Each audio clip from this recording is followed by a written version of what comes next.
while nobody was looking, I think, your favorite hockey team lost all of their assistant coaches. And I'm going to assume, safely, I think, that was by design. Good morning to you. Good Friday morning. I'm Dan Kovacevic of DK Pittsburgh Sports. This is Daily Shot of Penguins. It comes your way bright and early every weekday. If you're into football and or baseball, I also offer daily shots of Steelers and Pirates in the same place that you found this.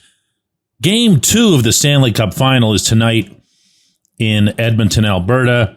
That, of course, between the Panthers and the Oilers after Leon Draisaitl took Game 1 in overtime. I am fully expecting the defending champions to come storming and making Stuart Skinner's life miserable for the entirety of the 60 minutes of this next one. We did not see that version of the Panthers in Game 1, with a notable exception of how Sam Bennett was playing. That's going to change. That's my feel on it anyway. My feel for the local team is that after the hiring of Dan Muse, there's a lot more hiring now to come.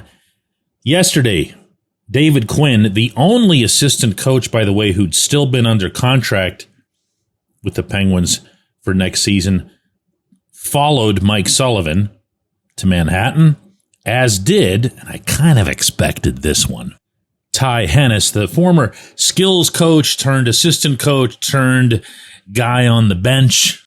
And before that, a week ago, Mike Vellucci took an assistant coaching job with the Blackhawks. So that basically leaves some goaltending coaches in limbo. And after the way the goaltending has gone in general the last couple of years, I'd imagine that Andy Chiodo was probably the least secure individual in this entire transition to begin with.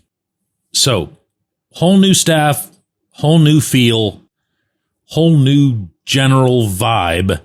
And isn't it funny how no matter how many changes there are with this team, that the first thing that crosses your mind with every single one of them is, what will the core think? Or even specifically, what will Sid think? And to an extent, that's understandable. It's not like some outlandish thing. You have Sidney Crosby, you have Evgeny Malkin, you have Chris Letang.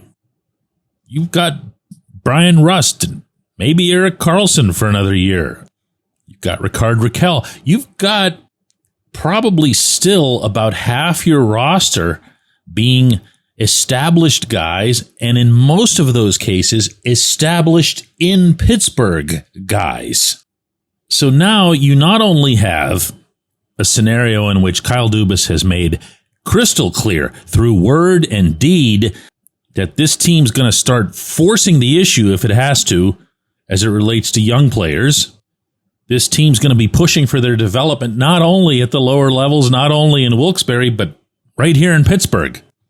And you know what? If it hadn't been for that late little twin trial of Ville Koivunen and Rutger McGroarty coming up, those final 10 games, McGroarty unfortunately getting hurt, I don't know that any of us would have believed that this would happen, even after Sullivan was gone, even after Kyle Dubas would have had that extraordinary press conference. I don't know that it would have been seen as anything other than fantasy. But you do witness Koivunen coming up and having pretty much an assist per game. You do witness the really short span that McGroarty fit in, including, incidentally, with lines that I didn't think he'd fit into at all.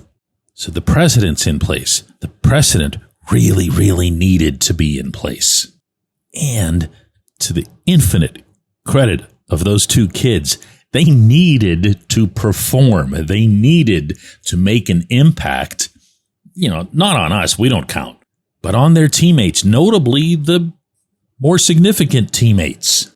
Not because of their potential, not because of what they could be, but because of what they actually were right there on the rink. That's an enormous start, and I can promise you I'm going to be citing that for a long, long time. Those 10 games, if things end up getting good around here sooner rather than later. Nothing could build a bridge between the younger guys and the older guys faster than a commonality of playing really good hockey together. So the next step, and this one is going to be on Muse, not on Dubas, because Muse is going to be the one that's going to be walking into that locker room. He's going to be the one out on the ice for practices. He's going to be the one behind the bench for games. He's the one between him and this staff that he builds that has to make all of that come together. Part of what has impressed me, and it's a long list of what's happened in Washington over the last couple of years, is that even as you watch the Capitals from afar, you will see that there's not much daylight between their old and their young. You don't see, for example, some, cutesy project like, here's the kid line on the fourth line, and we're just going to let them go skate around in circles for a few minutes each game, and the kind of stuff that, to be blunt here, that Mike Sullivan was doing a lot of the times when kids would come up. He'd say, they're up here, I got to play them, and they'd make up a fourth line, and, people like me up in the press box would write some little story about it. Hey, the kid line did really great. Well, the kids don't matter until they're fully integrated into the process. The kids don't matter until you can't really discern the kids from the rest. And that, to keep repeating myself, is what was so wonderful about those final 10 games, and seeing that, in fact, the world does not come to an end when you put a kid on the ice with Sid, or you put a kid on the ice with Gino, or you put a kid out there on the top power play. Nor, by the way, does the world come to an end when you reward a kid, and I'm putting in giant parentheses here, Harrison Brunick, with a prominent spot on your blue line. It wouldn't be unprecedented. John Marino did it here just a few years ago. Marcus Pettersson was taking a regular shift as a 22-year-old when he arrived from Anaheim. It has to come together, and it has to have the kids fully incorporated. Man, I'm looking forward to meeting this coach. I got so much to ask. When we come back, J1Q. This episode is brought to you by Bet Online, your number one source for all your summer sports needs this season, from Major League Baseball, golf, NHL, NBA playoffs. Get the latest odds and lines, including all team matchups, player props, odds on just about everything that's out there. Head to the website today or use your mobile device to get in on the action. Bet Online, where the game starts.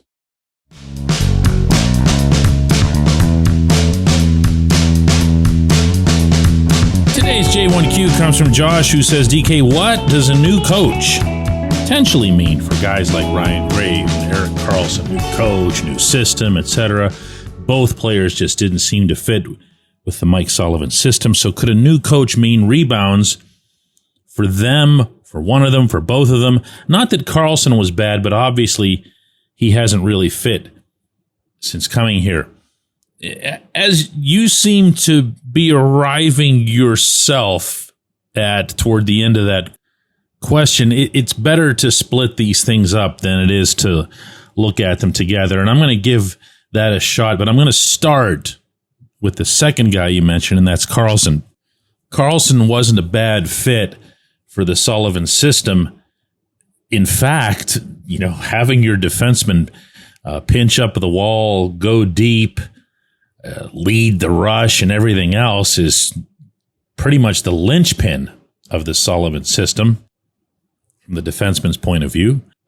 I will continue to say, and I said this even when he was acquired, that my concern was that he put up 101 points in San Jose because he had a bunch of sharks going hard to the net. They didn't have that much skill, obviously. Look at where they finished in the standings, but they didn't need much. They just needed to go stand there, present their blades, and he'd figure out the rest. This wasn't going to happen in Pittsburgh, no matter who the coach was, because the Penguins don't have these types of players and really haven't had them since Patrick Hornqvist. Now, that's not to say that Karlsson didn't have his own shortcomings that were his own fault, for which he should take his own responsibility, which, by the way, he didn't often do. It just means that attaching Karlsson to a system in this conversation really doesn't work. Whereas Graves, oh yeah, you can totally go at the system with this one. Why? Okay, Graves was a really good, at least a reasonably good defenseman in both Denver and in Newark. Yeah, he had plenty of help. Yeah, especially with the Devils. He benefited from John Marino playing at a sky-high level. Second Marino mentioned in the same episode, by the way. And Graves, if you get him in a moment, he'll acknowledge that as soon as he got here, he understood that jumping in, pinching up, rushing up wasn't really his thing. Now, he'll further acknowledge that not being his thing shouldn't have thrown him off in other areas, but it very visibly did. So to go to the heart of your question, because the way you started off was, what does a new coach potentially mean? And I can tell you that it's not going to be systematic. It's not going to be like you adjust the system to try to make the Graves contract work. It's not like you adjust the system for a player who is where he is on the organizational depth/priority chart. What you do, what a good coach does, a good head coach does, but then makes sure that there's a good assistant coach to continue the work on a more direct level, is say, listen, we're going to work with you. We're going to find a way to have you fit what we're doing. Maybe certain expectations that we have of all the defensemen won't necessarily apply to you. I'm just throwing this out there. This is what you actually want, and this is more realistic and more plausible. Graves isn't, actually, he's the polar opposite of one of those big contract headaches. You know, you sign the deal and you go, I'm out on this one now, and you just kind of ride it to the end. This kid is heart and soul. This kid wants to do well, and he wants to do well in Pittsburgh. He needs guidance.